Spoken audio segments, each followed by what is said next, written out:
très années 80, ça, non? Le sourire de Stéphane Blakowski. Bon, un verre, ça va. 3 verres, bonjour les dégâts, vous connaissez la suite. Eh bien, 2 Anglais qui prenaient quelques verres dans un bar ont émergé de leur cuite 11 heures plus tard dans un canot pneumatique au milieu de la Manche. Ils ont dû boire plus que 3 verres, vos potes. Tais-toi, Hiram. Oui, Oh, vous savez, Guillaume, plus que 3 verres, plus que 3 verres. Quand on aime, on ne compte pas. Voilà, Vous savez ce que c'est. Enfin, je dis pas ça que pour suggérer que vous buviez trop, mais quand on retrouve un copain qu'on n'a pas vu depuis longtemps, jamais pendant le service. Forcément, on a envie de trinquer un coup. Alors au départ, on se dit qu'on va être raisonnable, 3 verres maximum. Et puis au 3e verre, quand il faudra dire stop, ben justement, c'est là qu'on se sent bien. Alors on se dit un petit dernier. Allez quoi, Guillaume, nos vies, on s'ennuie un peu, le petit train-train. Là, on s'amuse pour une fois, un petit dernier. Et ben voilà, c'est pour avoir accepté ce petit dernier que nos 2 Anglais se sont retrouvés comme ça, au milieu de nulle part. Ils ont peut-être pas bu qu'un petit dernier, peut-être un 2 ou 3 petits derniers. Et quand ils ont émergé de leur coma éthylique, ils étaient au milieu de l'océan sur un canot pneumatique. Donc ils ont dû réfléchir pour savoir ce qu'ils faisaient là.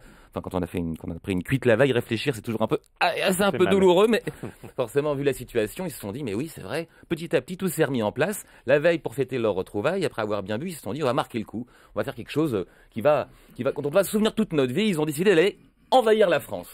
Donc, pas très compliqué, puisqu'ils étaient à Littlehampton, au bord de la Manche, et donc, ils ont filé vers le port, ils ont réussi à grimper dans un voilier, mais là, ils se sont souvenus qu'ils ne savaient pas faire le voilier. Donc, ils ont immédiatement monté dans un petit canot pneumatique, vous savez, modèle orange qu'on utilise pour les enfants à la plage. Et là, vas-y que je rame.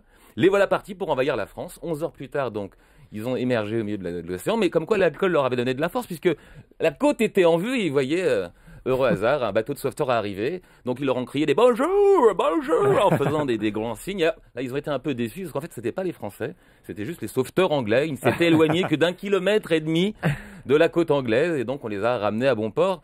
La morale, c'est que finalement, c'est toujours pareil. Le pire et le meilleur sont les 2 versants d'une même médaille.